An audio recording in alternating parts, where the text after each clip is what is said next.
We live in a culture obsessed with dieting, weight loss, and exercise, and that can make eating disorder behaviors easy to miss. But the reality is, eating disorders are serious mental illnesses that take a major toll on your health and your life. But recovery is possible. Eating disorders are more common than you might think. Chances are you know someone who is struggling with one, or maybe you're struggling yourself. If you're concerned about an eating disorder in yourself or a loved one, I want to introduce you to Equip. Equip is a fully virtual, evidence-based eating disorder treatment program that helps patients achieve lasting recovery at home. Every Equip patient is matched with a multidisciplinary care team that includes a therapist, dietitian, medical provider, and mentors. And you get a personalized treatment plan that's tailored to your unique goals and challenges. Equip treats patients of all ages and all eating disorder diagnoses. It's covered by insurance, and there's no wait list. If you think that you or a loved one could be struggling with an eating disorder, don't wait to get help. Visit equip.health to learn more. That's equip.health.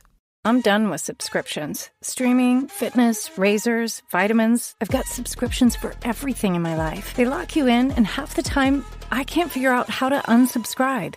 That's why I'm so excited about the new Blue Apron. Now you can get delicious meals delivered with no subscription needed, including new pre-made options. Keep the flavor, ditch the subscription. Get 20% off your first 2 orders with code APRON20. Terms and conditions apply. Visit blueapron.com/terms for more. This episode is brought to you by Progressive Insurance. Do you ever think about switching insurance companies to see if you could save some cash? Progressive makes it easy to see if you could save when you bundle your home and auto policies. Try it at Progressive.com. Progressive Casualty Insurance Company and Affiliates. Potential savings will vary, not available in all states.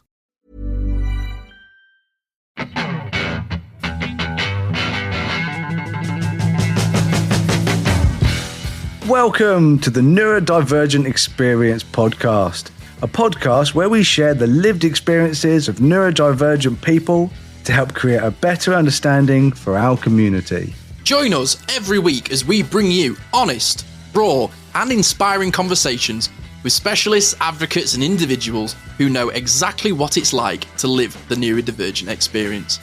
I'm Jordan James, a neurodivergent specialist, father of neurodivergent children, husband to a neurodivergent wife, and author of The Autistic Experience, and I'm joined by my best friend. I'm Simon Scott. I'm an autistic ADHD broadcaster, actor, and advocate. Join us as we journey into unraveling the neurodivergent experience. Hello, and welcome back, everybody. Merry Christmas. I don't know when this is coming out. It might be after, might be before. That's a very, very good question. It's coming out on Christmas. Merry Christmas. I bet no one's listening on Christmas Day. No cheeses for us, Mises. No Jesus for the Mises? No cheeses for us, Mises. Oh. See, the Muppets could have written Christmas Carol, but could have Charles Dickens written No cheeses for us, Mises? I doubt it. No, and remember, there's 2 Marleys. Ooh, Marley. I watched Muppets Christmas Carol the other night and absolutely laughed my ass off at it. It's such a great film. I went and saw Die Hard in the cinema. Sensational. And there's something about going and seeing a film in the cinema that you've watched many times. Probably like 30 times. It's like watching it fresh. Because it's a cinema. You're not sitting at home with all the distractions and, getting up to go, pausing it and making a cup of tea halfway through. It's just you, the cinema, and my mate. And it's so much better. And I forgot that film is genuinely hilarious. Yeah. It's a very different film if you're German watching it. Like Hans Gruber, very misunderstood guy. But other than that, no, it's a great film. But you say that, dude, do you know what's in IMAX at the moment? And if you're listening to this, please go and do it. I'm doing it. I'll already have done it. But this Friday coming after we're recording, The Shining is in IMAX at my local cinema. And I've only ever seen it on a small screen about 15 years ago. And Caris has never seen it. So very excited. Sure very excited. If you're a fan of The Shining, you never ever read the book. Because it will ruin the movie for you. Because that's what happened to me. The book is so much better. And Danny Torrance is supposed to be the star of it. He is the main character of the book. I love how you've gone, the book is much better than the film, and it's probably one of the greatest films ever made. But we'll talk about what that is about in this episode, oddly enough. Yeah. Funny that, isn't it? So what are we talking about? Very good question. Well, if you've listened to this show or have ever interacted with Jordan and I in the real world, lucky you got us out of the house. But we're both very passionate people, aren't we? By nature. Very, very passionate people. Occasionally. I've been known Don't to get be me started. I'll get passionate about disagreeing with you, mate. Yeah, I've been known to go off on one every now and again. It's sporadic. Thursdays and Fridays every week in your feed. Fair enough. Sorry, you kind of walked into that one. I have no arguments there. No notes. No notes. But yeah, we are both incredibly passionate people, and neurodivergent people, when you're taking special interest, data gathering, bottom-up processing, or world building, we're incredibly passionate people about what we care about. And it can be quite disabling in a way, especially in the neurotypical, holistic world, simply because I get misinterpreted as a person so much because of how passionate I am. Yeah, it's that neurodivergent, neurotypical divide that I think affects us way more than it affects neurotypicals. It affects us the most in this neurotypical world because it makes us stand out and get ostracized because we're so misunderstood, we're so misinterpreted with so many things we do, from hand movements to the way that we speak, from the way that we melt down to the way that we passionately talk about a subject. It just gets misinterpreted all the time. There's this lack of connection. Like I've said this so many times, I feel like Lego in a Meccano world. Mm-hmm. You know, I'm just not sticking to anything. People aren't getting me. And that is why when I met neurodivergent people, especially ones with the same interests as me, it just felt like this is where I belong. I'm home. I've met my people. And it's not that I don't want to hang out with neurotypicals. It's not that I don't want to know anybody who's neurotypical or I don't want to get on with anyone that's neurotypical. It's simply that miscommunication. It's like a completely different language. Totally. And a lot of it feels like, for me personally, oversharing is something that has disabled me a lot in social settings, because I do not really play my cards close to my chest. If I'm passionate about something, you will get a gist of that pretty quickly. And I'm interested to know, dude, like there are many sort of words that people have used to describe my passion when it's been misinterpreted. I'm intrigued. What comes to mind? What have people said about your passion in a negative way? Because I can think of several. What, the negative things about me? Well, no, but well, maybe I'm not wording that right. But no, I know, I'm joking. Okay, so the number one thing is that people always think that I'm arrogant. People always think that I'm arrogant, and that I think that I know everything. I mean, I do, and that's the problem. Is that I will joke. People don't see it as a joke. It's like, I mean, people who listen to this know it's my insecurities that come across. Yes, I am a confident person. Yes, I know my intellect, and I've been told it all my life what my freaking IQ was. It was shoved down my throat by my parents, who were the only thing they were proud of me was my high IQ. But I don't give a crap about any of that. I really don't. It's not like it's helped me in life. In fact, if anything, it hinders me. Knowledge is power, and power is misery. But unfortunately, because I generally think that I know what I'm talking about, and when I speak, this is the thing. There's a difference between facts and opinions, right? When I'm speaking about a fact, I speak as a matter of fact. My biggest problem is when I speak about an opinion, I'm speaking about it in the exact same way as I'm speaking about a fact. But I'm and I in the past, and this is something I learned in the past, I didn't use the words in my opinion or I think or for me or anything like that. I would just say my opinion as if it was a fact. And that's not because I thought my opinion was a fact. It's just because because it's like that thing that neurodivergent people do all the time, that my family do this all the time, is that you'll be having a conversation in your own head and then suddenly halfway through that thing that you're thinking of, you just start speaking. And then everyone's like, what? Sorry, squirrels do what? And you're like, oh, yeah, squirrels do this thing. And you're like, but what has that got to do with? And people interpretate that as, and back to me. Yeah. And let's get back to whatever I want to talk about. Yeah. And what I have about had you? that many times. Oh, dude, I have been told that I am patronizing so much. I've never found you patronizing. Maybe that's because you're neurodivergent, I guess. Because I get so excited about things. I like the way that I said you're not patronizing, but you didn't say I wasn't arrogant. Oh, sorry. I didn't realize that needed reassuring. Okay. You're not arrogant at all, mate. I'm not patronising. Let me patronise you about being arrogant, I guess. Yeah, okay. Anyway, carry on. I'm sorry. But there have been times where like somebody's asked me about podcasting, and I can see the look on their face where they're like, "Don't fucking tell me to suck eggs." I'm like, I'm not trying to.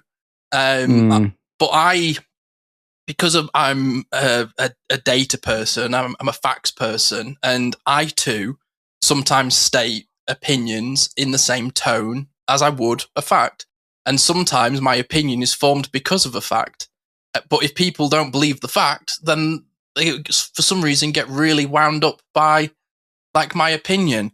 And another thing that I've struggled with is if somebody says to me, "Oh, why do you like that film? Why do you like that album?" And I go, whoa, let me tell you why I love this album. And, my hands start to go and, I'm stimming and I'm really involved in what I'm telling you about.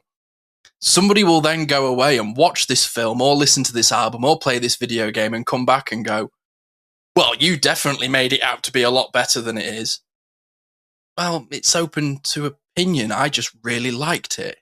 Like, as an example, right? You love Pennywise. You love Stephen King. You love the It sort of story. There's a TV show at the moment. I've watched it. I really enjoyed it. But I think a lot of the reasons as to why I've enjoyed it is I don't know the source material like many people do. Yeah, it's the same reason as like some people actually liked the Halo series, which exactly. I cannot fathom. But that's the thing, dude, is you and I love films. We love TV. We love pop culture. And a lot of the time we talk about it. And even though you and I have a lot in common as friends and as big bro, little bro, we actually like a lot of different stuff. And there is so many times where I will come to you and go, "Oh, dude, I watched this show. It's so good." And you will watch it and you go, "Nah, it was okay." And I then interpret that personally as, well, why did I like it? Like, am I foolish for liking it too much? Or what did I get? But like, this is where I get. So, like, we had it where I came down to visit you. We were taking the dogs for a walk, and you went, "Do you know what films I don't like?" And you reeled off a couple. And I was like, "Oh, I actually really like one of those." And off the back of that, you have purposefully, and I've done it as well, where rather than just stating our opinions, we go, "In my opinion, I think it's shit," rather than just going, "Oh, it's shit." And we've worked on that together. But not a lot of people will. They'll just kind of listen to you and go, "Oh, shut the fuck up." Yeah, Sylvia does that when she calls my pop characters and my cuddly toys dust collectors. And factually, they do collect dust. But so does everything that we own. I mean, I'm a dust collector. You're a dust creator, man. Yeah, literally. The settee collects dust. Everything collects dust. So why are you... If Ollie lays still for long enough, he will get dusty. He will be dust soon. Bless him. He's so old. God. But everything collects dust. But why are you like... pointing those things out. And it's definitely an insult. And she's like, oh, I'm just joking. I'm like, yeah, behind your joke, there's the serious sting I of know honesty. that you really don't like those things, but we've already had that discussion, so you don't need to keep going on about it. But that's that misinterpretation, because she doesn't mean to say it. It's that outer monologue that she's thinking it, and then without thinking, she just says it. And it comes out unformed as well. It's like very blunt and to the matter of fact. And my goodness me, that woman is blunt. Like, wow. And I think that when we say things, or when neurodivergent people will say things, so many times it will be that outer monologue of, I was thinking that, and I shouldn't have said that. And so many times, and it literally happened to me yesterday, where my son came to us and he said, Dad, I've got a torn ACL. Oh. He's been walking and he's been playing basketball on it. Bro. This boy, like, and the thing is, it doesn't matter how many times we said, don't do that, don't do that. He just ignores us. It's demand avoidance. He's going to go and do it. So you try and give him all the advice, and when he comes to us, he's like, well, I've got a torn ACL and I've got this problem with my knee and I might have to have surgery. Instead of, and this is something I've learned, instead of saying, oh, I told you so. Well, we told you, because Sylvia, it nearly came out her mouth. I told, because she loves the I told you. Don't throw gasoline on that fire, Christ. And I looked at her and was like, and I just walked up to my son and I just hugged him. And I'm so sorry. It's a really good thing to do. I just hugged him because he doesn't have that passion of, like, his sadness does not come across. It's that alexithymia thing. It just doesn't come across. But I know how he's feeling, and he needed that hug. Do you know what, dude? You've made such a great point there, in that sometimes I misinterpret people's passion as patronizing. As an example, right? My mum cares about me so much, she sometimes just tells me what to do.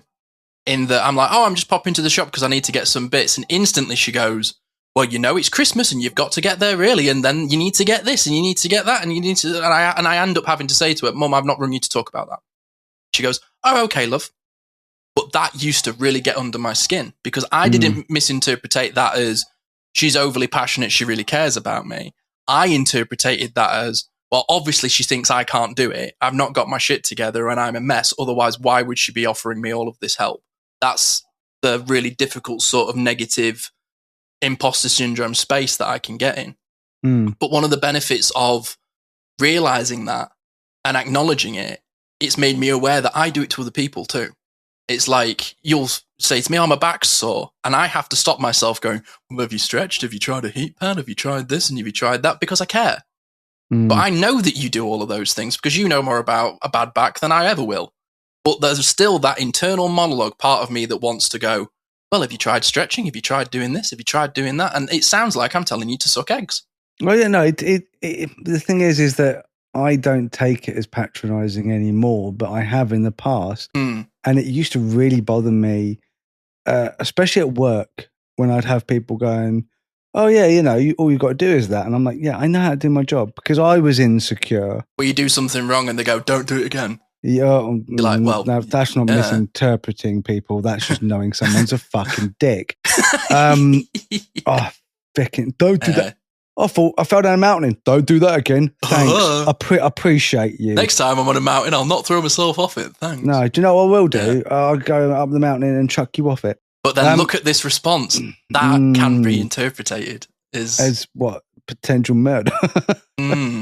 Yeah. The thing is that as calm as I've become, there is always going to be that fire in me that's like, fuck you. Yeah. But that's just who I am as a person. But anyway, so what I was saying about Simon is that, I cuddled him and that. And then I went and saw him upstairs a bit later, and he was talking to Katie, his girlfriend, and she was on loudspeaker, and, and she's saying, oh, I'm just let me know when the surgery is and I'll make sure that I take time off work. And Simon had a couple of surgeries when he was younger, and he always asked for me to be there. He wanted daddy. And, I sort of went, oh, don't worry, I'll take him. I'll be there for him. And the intent was, I want to be a good dad, even though he's 24, I still want to be there for you. And the way I said it was very forceful, because I didn't mean it to be. And as soon as I said it in the way I said it, my little alarm went off in my brain that went, you've probably upset someone. But it didn't kick in straight away. And I left. And then later on, Simon said, oh, by the way, Katie was a little bit upset because she thought that you don't want her to be there. And that is not Katie's fault for thinking that way. She's got RST like the rest of us. And I know that. And I was like, and instead of doubling down, instead of having that cognitive dissonance of going, well, that sounds like her problem. That's not how I meant it. That's her issue. I was like, oh crap. My bad. I don't want anyone to feel bad about the things I say, unless you support Trump. I only am trying to love my son in that moment, but I've also upset my future possible daughter-in-law, who I do care about a lot. So I started messaging and it was all sorted in the end. But that is the example of being misinterpreted, is even within the neurodivergent community, because of the different traits, symptoms, if you really, really want to go deep into that we have, like alexithymia, like RSD, me being brash and just saying what I say in the exact same way as Sylvia can really hurt my feelings when she doesn't mean to. We can hurt each other's feelings, you and I, when we don't mean to. So it's not just a neurodivergent, neurotypical thing. It's just a neurodivergent in general thing. Yeah, absolutely. And I've been on the end of it, and I've done it. And 9 times out of 10, I've upset somebody and I didn't mean to. Like, and I've been described as arrogant. I've been described as like an arsehole. I've been patronizing. I've been an overseller or an exaggerator. I've had a lot of labels, and 9 times out of 10, it's never my intention at all. And it's difficult when you are labeled as something based off of being passionate or caring quote unquote too much. But we'll take a bit of a short break here. And when we come back, I would love to discuss, because I am somebody who struggles with expectation and disappointment. But when I'm passionate about things I'm disappointed and have expectations about, it can cause issues in my life. So when we come back, delve into that. We live in a culture obsessed with dieting, weight loss, and exercise. And that can make eating disorder behaviors easy to miss. But the reality is, eating disorders are serious mental illnesses that take a major toll on your health and your life. But recovery is possible. Eating disorders are more common than you might think. Chances are you know someone who is struggling with one. Or maybe you're struggling yourself. If you're concerned about an eating disorder in yourself or a loved one, I want to introduce you to Equip. Equip is a fully virtual, evidence-based eating disorder treatment program that helps patients achieve lasting recovery at home. Every Equip patient is matched with a multidisciplinary care team that includes a therapist, dietitian, medical provider, and mentors. And you get a personalized treatment plan that's tailored to your unique goals and challenges. Equip treats patients of all ages and all eating disorder diagnoses. It's covered by insurance, and there's no wait list. If you think that you or a loved one could be struggling with an eating disorder, don't wait to get help. Visit equip.health to learn more. That's equip.health. This episode is brought to you by Progressive Insurance. Do you ever think about switching insurance companies to see if you could save some cash? Progressive makes it easy to see if you could save when you bundle your home and auto policies. Try it at Progressive.com. Progressive Casualty Insurance Company and Affiliates. Potential savings will vary. Not available in all states. This is a Neurodivergent Experience public announcement. If you live in England and you or a loved one is waiting for an autism or ADHD assessment, you don't have to wait years. RTN Diagnostics is now part of the NHS Right to Choose scheme, which means if your local wait for a consultant-led autism or ADHD assessment is more than 18 weeks, you can choose RTN instead, and it won't cost you a penny. Jordan chose RTN for his own family because their care and attention to detail was second to none. They didn't just diagnose autism and ADHD, they looked at the full picture, including PDA, OCD, anxiety, and more. The team is friendly, neuroaffirming, and comprises many neurodivergent individuals, so they truly understand. Getting started is simple. Download the GP referral letter and questionnaire from the link in our show notes, take those to your GP, and ask for a referral to RTN Diagnostics. If approved, RTN will be in touch within 8 weeks to begin your assessment. Remember, this only applies in England and some exclusions do apply. RTN is not currently able to accept referrals for child ADHD assessments, so check the details before you start. RTN Diagnostics, helping you get the answers you deserve without the wait.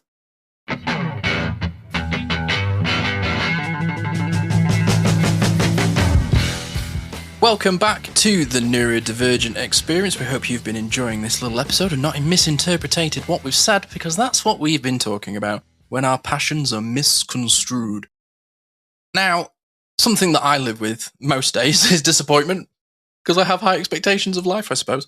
But the amount of times, dude, that my disappointment, or when like my expectations haven't been met or I feel let down, a lot of times in my life I have felt like a spoiled child with how I've reacted or responded to things.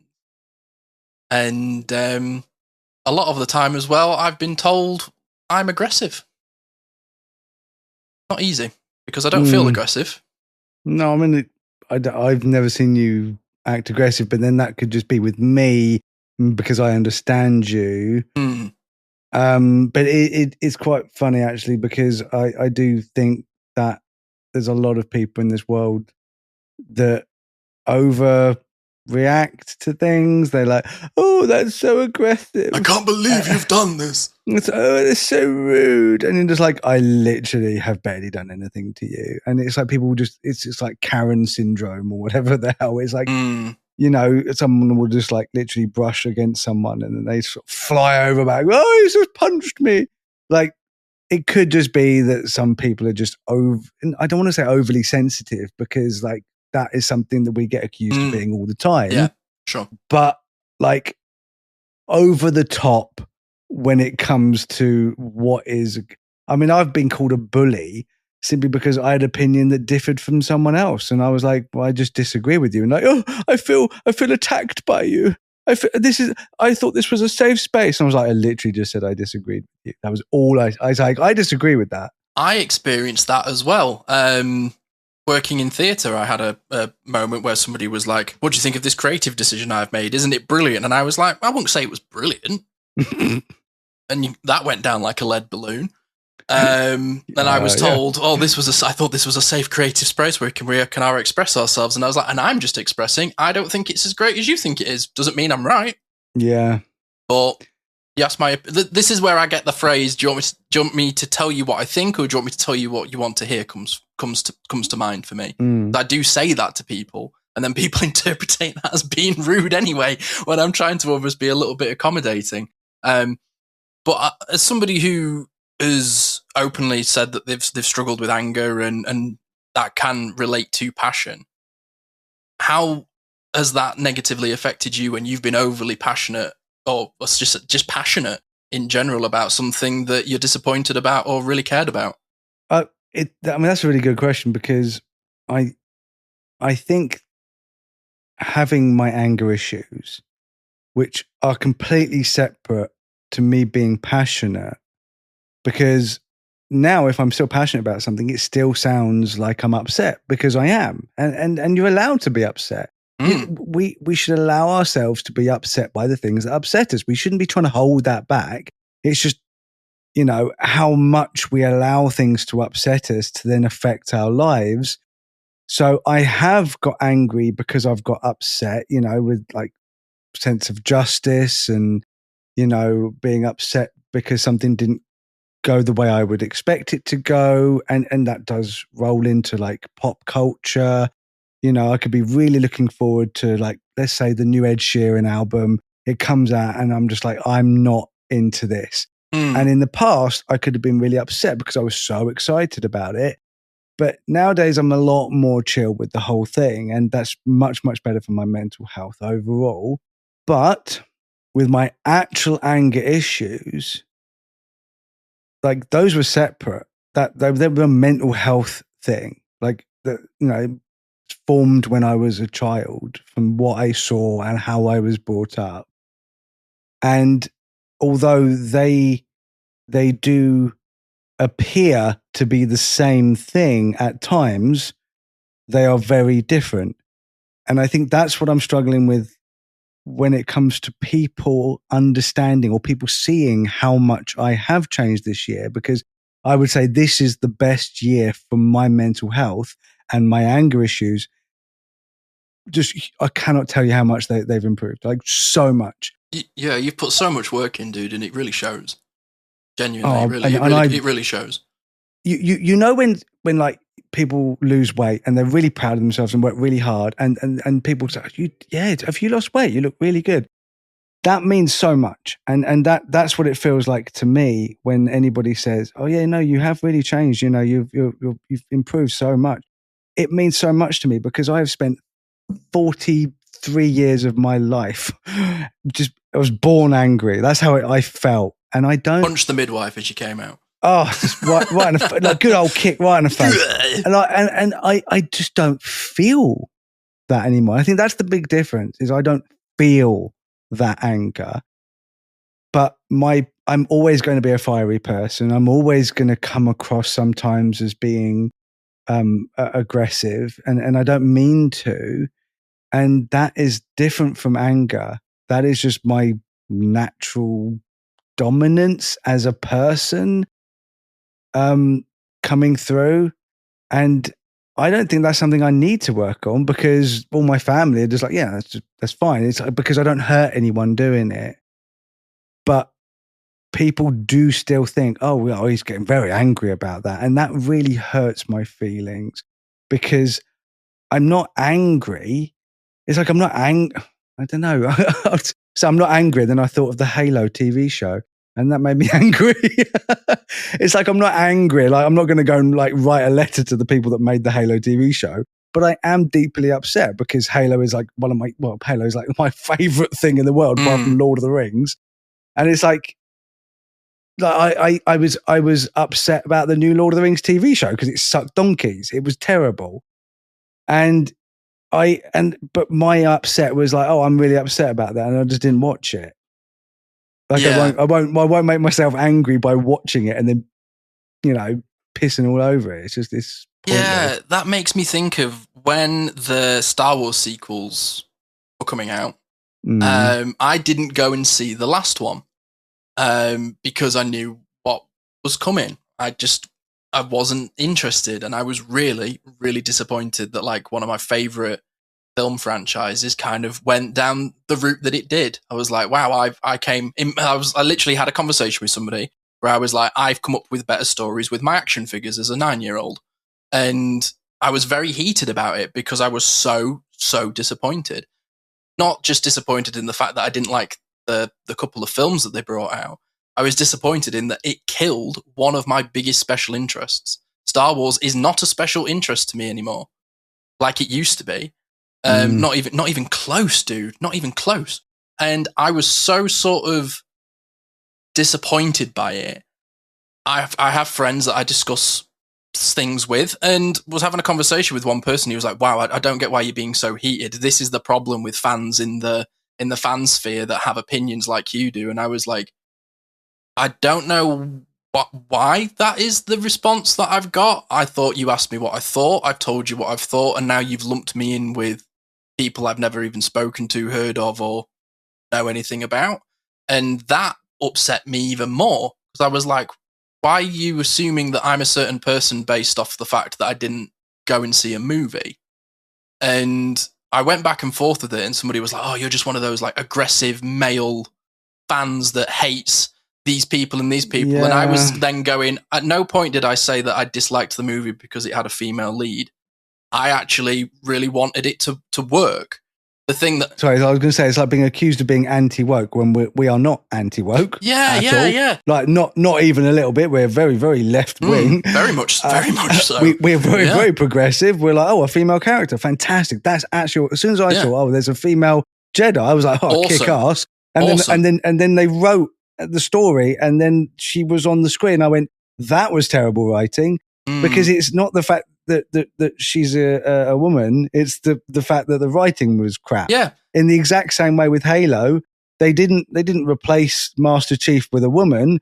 What they did was make Master Chief a terrible, crappy, annoying character that didn't keep his feckin' helmet on. Mm-hmm. That pissed me off. It has nothing to do with anti-woke. It has nothing to do with left-wing, right-wing. It has everything to do with shit, boring, lazy, crappy writing. It disappointed me. And I've had it as well, where like being passionate again. Yeah, here we go. But here's the thing, like, is like I've always been a sports fan. I love sports. I'm not the sort of person that like stands and points at the TV and goes, "You're a disgrace. You get back this way." No, that's my son. That is. Oh, that's so annoying. I'm not that kind of football fan. It's like I'm not somebody that's gonna talk to somebody who supports another team and start bringing up like, oh, you've spent money on these amount of players.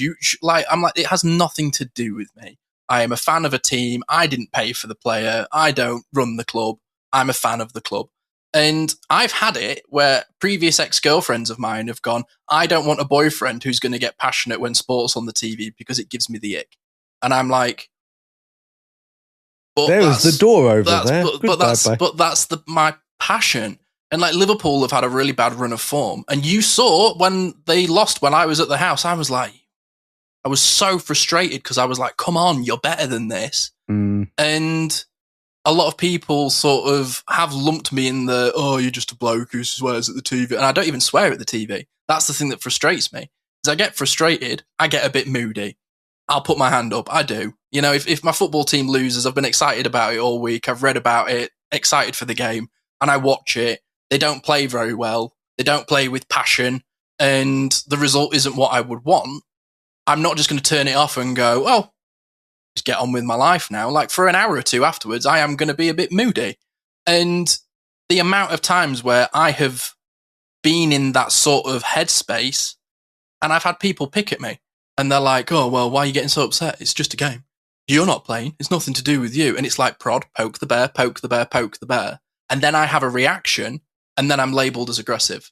Yeah, I think I mean it's that lack of empathy, and it's like that again. It's like two different languages, and we can have multiple languages within the neurodivergence community. You know, we all have our own. I've got like my complete unique language of how I speak and how I interpret things, but that's the thing is that for me, for my mental health, it was fantastic getting out of football because I would have the same thing as you. If Chelsea lost, that was it. I was miserable for days, and I get miserable just in general. It's like just adding on to that just felt like self-harm.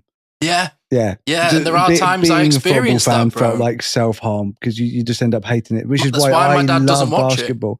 Yeah, and that's why I don't watch it. It's not like I don't like football. I just can't deal with being disappointed or having that ultra high to do that ultra low, and the VAR made that even worse. But oh god, yeah. We're going to get passionate again. Oh, do I mean angry? Don't do that. Don't do that. Don't do that. So that's why basketball. I mean, I like basketball more anyway, but I actually, from my mental health, it's way better because I follow multiple teams. So I'm a fan of like multiple teams in basketball because I actually more support the players.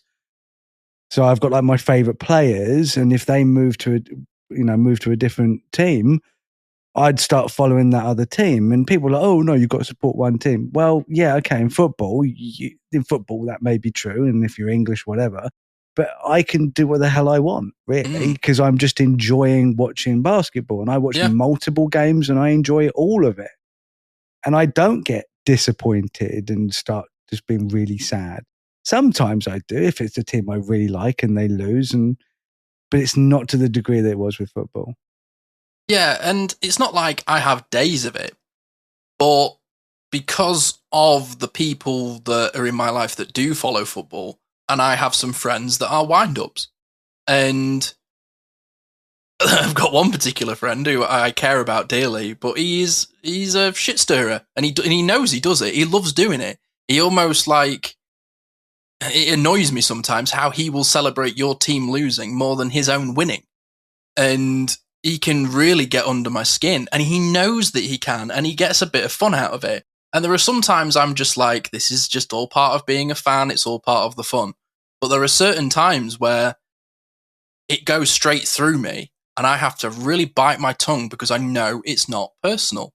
But even then, there are times where I have rebuttals, and I'll think that I'm having banter with people over sport or whatever, and people go, oh, that's too far, mate. You've took it too far. And I was like, you were literally just calling out my ancestral line here. And I've just mentioned that your team's a bit naffy. Like, well, too far, mate, too far. And I always feel like I can never find the line. It's like people are line steppers with me and are very personal with me. And I will go, sorry, that was a bit personal. Can you stand back a bit? They go, oh, well, if you can't take a joke, don't be, don't be aggressive. Why'd you have to bite? And I'm like, if you poke a bear and it bites you, who's at fault? And that was the bit that always used to really frustrate me, is I try not to agitate anybody, but then when I've been agitated and then people go, well, just don't react that way, I just found like I'm in a rock and a hard place situation there, and I find it's just better sometimes to say nothing, but then I'm just sort of going into like that selective mute sort of element that I can get into because I'm afraid of upsetting people, so I don't say anything. And it's not a good place to be sometimes. Yeah, I've had to do that at work, like office politics and all that. It's just sometimes I'm just better off saying nothing. And that's where I've got to that point because of the political climate, and it is left versus right, and it's like extreme left versus extreme right. And I'm not either, You want to tax the billionaires? You're a terrorist.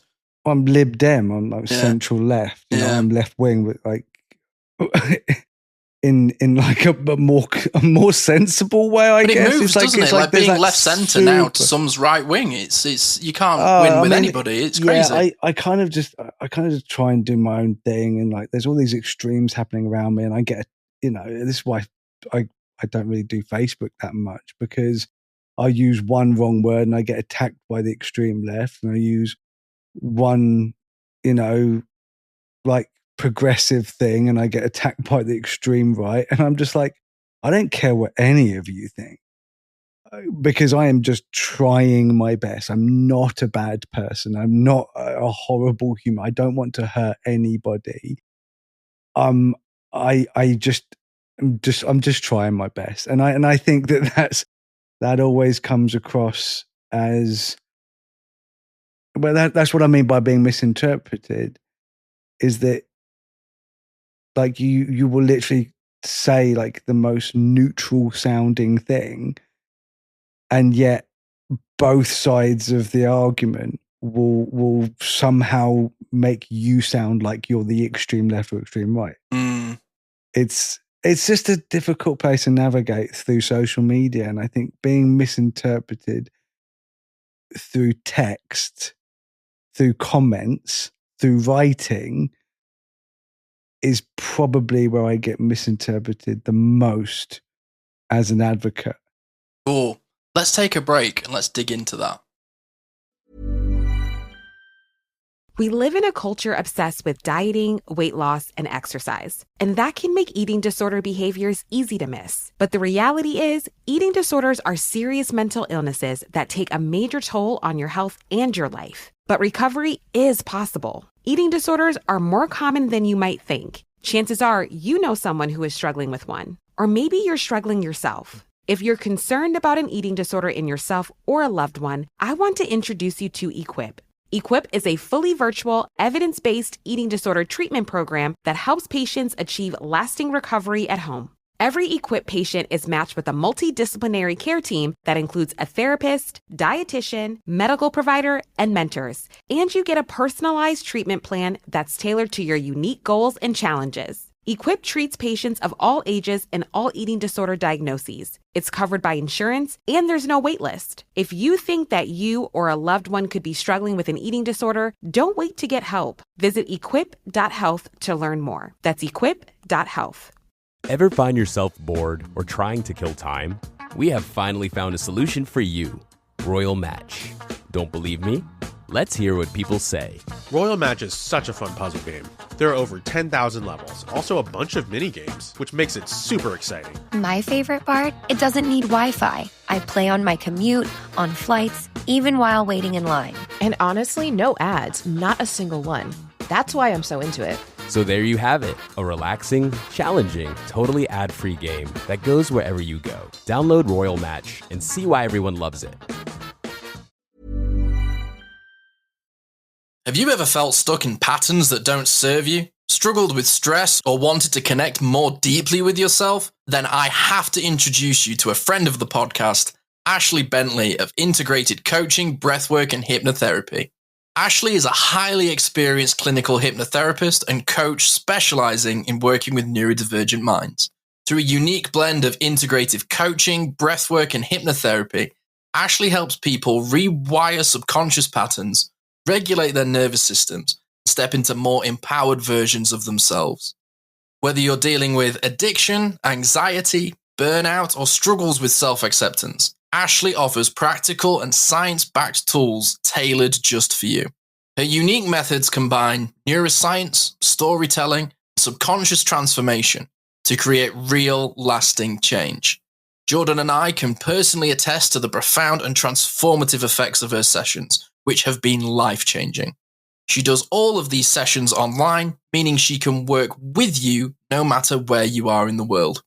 If you're ready to break free from old patterns and start living with more clarity, confidence, and connection, go to bit.ly/AshleyNDE to book a free consultation or learn more.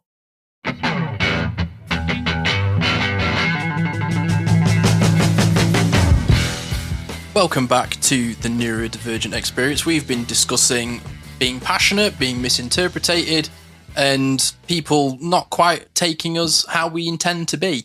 And before the break, Jordan touched on a brilliant point, which is being misinterpreted through writing or online, and especially being an advocate. So I'm really interested to know, dude, you've been an advocate much longer than I have, but it must be hard giving people advice when you're constantly being misinterpreted or trying to help anybody. Yeah, I mean, I remember one time where someone asked me about their photography. So it was like a private message.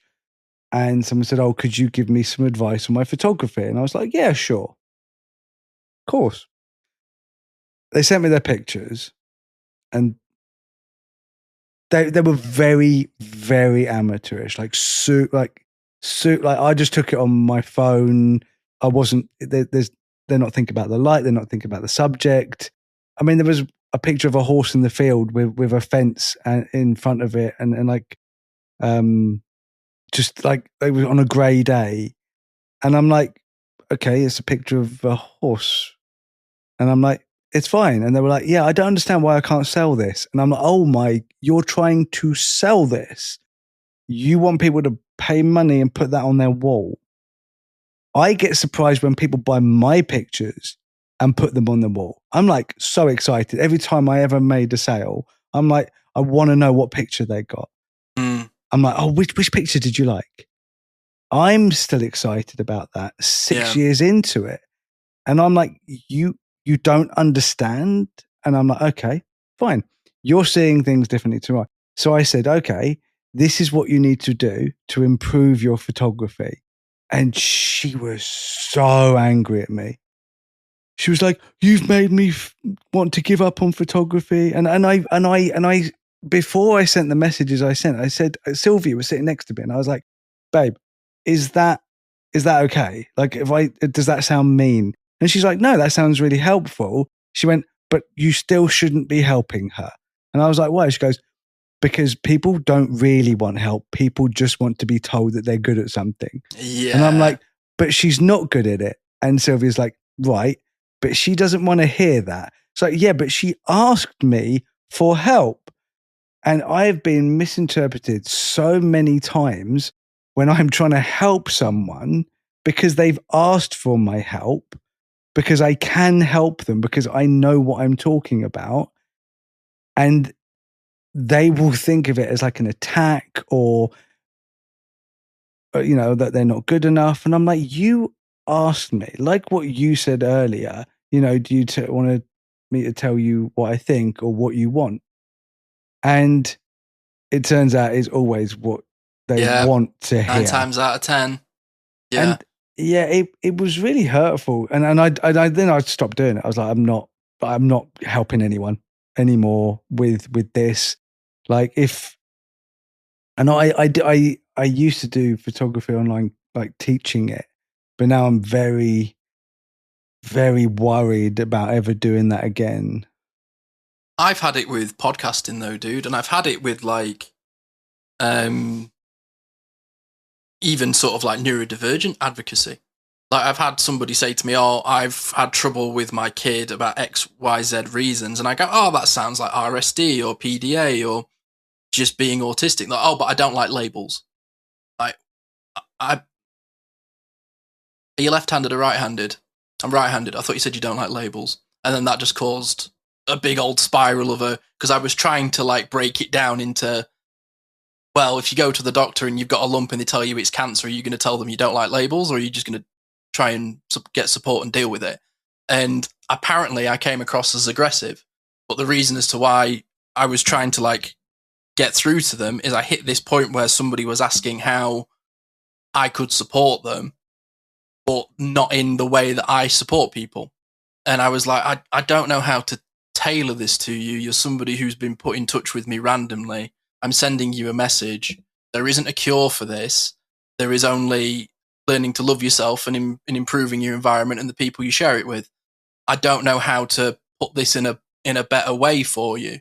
Do you think you could have put it in a better way if you had been speaking to that person in person? Absolutely. Because as much as we were talking about in the first half, is that it is difficult with the words that we use and the tone that we use. At least we can adjust that. Because I'm much better with how I speak to people. I still mess up every now and again, but I do better, especially at work. I'm much, much better at the tone that I use and the way that I try and explain things, or just not saying anything. Mm. But in written form, that is where I've had nearly the biggest issues on social media. It's just all down to being misinterpreted through words written. We've had it, dude. We've talked about things in life or in the show or in general, and I've read it and I've gone, "Oh, is Jordan upset with me?" And then I've rung you and you're like, "Hey man, how's it going?" I was like, "Oh, what was the message about?" And you went, "Just asking you something." Oh, okay. And we've had to communicate it a few times. There's been times where you and I have got frustrated or upset with each other. And genuinely, I think every single time you and I have ever had friction, it's because we've misinterpreted a written message from each other, which is why we ring each other or sometimes send voice notes if we're not sort of getting it. Like you said to me, you ever misinterpret me, send a shrug emoji and I'll ring you. And that has been super, super helpful. Mm. But it has happened where you and I have gone, "I want to call an episode this," and you've gone, "I don't like that." And I go, "Why?" "Well, why not?" And you go, "Well, these reasons." I go, "Oh, okay, that makes sense." But when you sent the message of just going, "I don't like it," my brain then goes, "Oh, well, okay." And it's such a difficult one with messaging, because I misinterpret what I read a lot. Like I sometimes will read an email from somebody and it's like they'll go, "I just want this," and they'll use "just" in like full caps, and I'm like, is that patronizing, or are they trying to be clear in the communication. And I just overthink things when it's written down so much, especially when I'm writing it as well. Like, it's hard. Do you think that what you were just saying then, with when I like disagree with the name of a title or something like that, do you think that in my writing you have noticed a difference in the way that I answer you since my anger issues have been improved? Absolutely. Because isn't that funny that like literally my anger was coming across even though I wasn't angry, but that anger always bubbles and sort of came out in ways that I didn't want it to. As a perfect example, dude, I would message you and go, when are we going to record this week? And last year you would have gone, I want to record on Wednesday. I go, oh, I can't record on Wednesday. And you go, Thursday then. Like, I can't do Thursday. You'd be like, well, when can you do it? And that to me was like, all right, I'm trying to figure it out. When really you were just going, I can't do that day. I can't do that day. What about this day? And now you just go, what day works for you, dude? Because this is when I'm free. And you have literally changed your communication style drastically, I think. Because when we were first sort of doing the show, I actually really struggled to read your energy through texts. Like, there would be times where you would text me and I'd be like, oh, John's in a good mood. And I'd ring you and you'd be like, I've had the worst fucking meltdown at work. I've had this. And I'm like, polar opposite. All right, dude. Okay. Didn't pick up on that. And then there'll be times where like you've been, sort of super happy. I'd be like, oh, I've not heard from you for a few days, man. Is everything okay? And you went, yeah, I've just been having a lovely time with the family and all this is great. And I'm like, okay, cool. But I always I always want to follow up just to 100% be sure. But a lot of that is my own insecurity about misinterpreting people. It's not that I'm like, oh, are you okay? I want to, handle you with bubble wrap and safety gloves. It's more my own insecurity of going, are you 100% sure? You're definitely being honest with me? Or, that's sort of where it comes down to. But your messaging style has changed so much. You definitely don't come across as if you're thumping the keyboard with like, do you know what I mean? Yeah, no, that's why I said it. I was like, oh, because it suddenly just sort of hit me that I think that, like I said, that anger would just surface in so many different aspects of my life because it was just always there. And now if I do get angry, it's because it's that's because that's just a genuine human feeling, of just, I'm actually angry because I'm angry, rather than that anger is just bubbling like molten lava, just spilling out randomly in completely irrelevant and random situations that I'm not angry about, but people are feeling that anger, so they think that I'm angry. But I mean, I will get angry. I mean, I was angry when that reform prick said that, it's terrible that people wear headphones in class. I mean, yeah, me too. Fucking suck an ass. I hate that guy. But there's a difference, because that's just me being angry. It's like, I fucking hate that guy. That makes me angry. But my angry now is like, that makes me angry, rather than punching a wall. Like that. But it is very, like, I very, very, very rarely meltdown. I still have very tiny meltdowns. I had one yesterday, and now I have a split knuckle where I punch my Google Home. It's a bit useless, but it was such a small thing, and it's so rare now. It really is. Like, you used to ring me after your, like, what we would say, like, mini flare meltdowns. And now you will have maybe, you won't even tell me sometimes now. Like, you used to ring me sometimes and almost in like floods of tears, being like, oh, I've had a meltdown. I'm so upset with myself. And now you'll text me and be like, I had a bit of a meltdown this morning, but I'm fine. And that's a huge, huge jump for you, man. Like, that's been such a progression of healing for you, man. It's been great to see. Yeah, a huge difference is when I do have those little hiccups. I don't blame myself. I don't hate on myself, and it doesn't carry on to the next day. And I don't even do a post about it. I used to do a post about it because that used to help me, because then people would be like, it's okay, it's not your fault. And the community was always lovely to me because they could understand. But I don't even need that anymore because I just feel okay. It's like, yeah, I had a little meltdown. Everything's fine. The thing still works. It's like, and Sylvia's like, are you okay this morning? And she's like, you're a bit tired. And I was like, yeah, I'm a little bit tired. And she's like, that's okay. You want a coffee? And that's it. That's my meltdown now. It literally lasted like 10 seconds. Not 10 days. And then it was fine.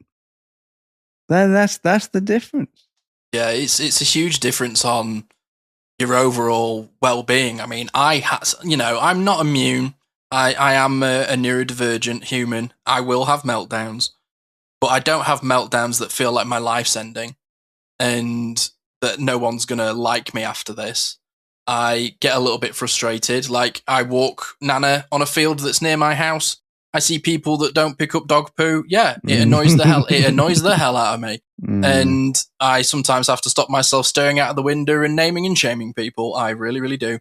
But 2 years ago, I wouldn't have been able to have left that alone. I would have been literally a dog with a bone. And now I'm free from it. And it's such a relief. It is. I'm the same when it's like I'm in the gym and there's a little car park just outside the gym and there's arrows that say this is the in way and this is the out way. And just you think that'd be clear, wouldn't it? You think there's a big there's like 4 arrows, they're huge. There's and there's even signs that says do not enter and then enter. And there's just so many people that just go in the out way. There's so many BMWs that do it. It's just every BMW. I'm like, you're going to do it. And I'm on the cross trainer and I'm looking. And every time they do it, I'm just like, and somebody did it while I was outside right in front of me. And I just know the old me would have been like, what is wrong with you? Like, honestly, I'd not have been pointing at the arrow. Now I just kind of do it in my brain and then I just let it go. Because it's not my car park. If there's an accident, that's their fault. I don't have to get involved. It's nothing to do with me. It doesn't matter.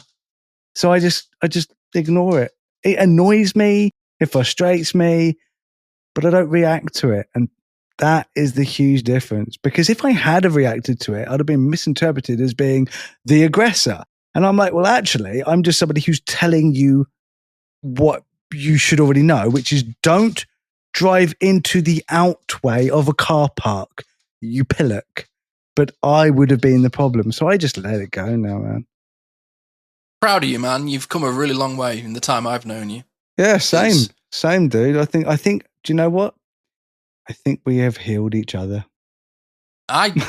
Doing this. Not to sound soppy, but I think you're right, man. Like doing this and sharing our experiences with you, the listener, and it's definitely helped me vocalize a lot of stuff going on in my head and made me feel normal.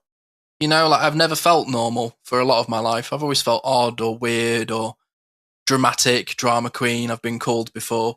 And talking about my experiences with you and hearing yours and sort of processing them, it's really just like normalized my everyday experience. And I don't beat the shit out of myself anymore for just being me. I'm just me. That's it. I always say we are normal but neurodivergent people. For sure. Well, let's wrap this episode up. If you've been listening on Christmas Day, God bless you. That's a very nice thing to do. Leave God the kids. Bless us, everyone. Yeah, Tiny Tim. That's my dad. Every Christmas it is anyway. But no, thank you so much for listening. Drop us a note in the comments. When have you been misinterpreted? Have you had to navigate many of the things that we have, being overly passionate, being referred to as a drama king queen? I want to hear from you. But if we don't hear from you, have a very Merry Christmas. Have a wonderful New Year. We will be still doing our thing this time next year. Absolutely. Yeah, bye everybody. Without words, it happens. Bye everyone. Nightly bye. Thanks for tuning in to the Neurodivergent Experience.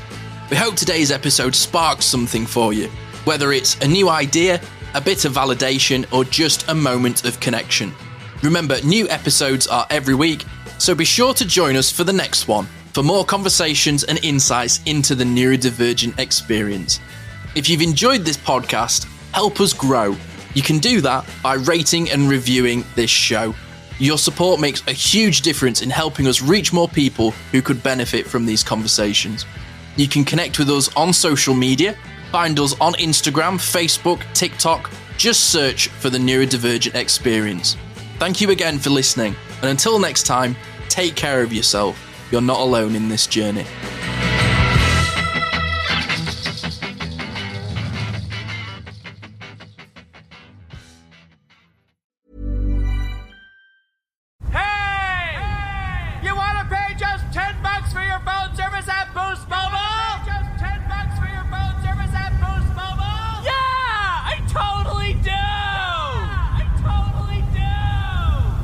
This holiday, the best gift is for you. Pay just $10 a month for the first 2 months, then $25 a month forever with unlimited data, talk, and text. Offer valid at boostmobile.com. After your first 2 months, you'll pay $25 a month unless you go online or call to cancel. Requires autopay.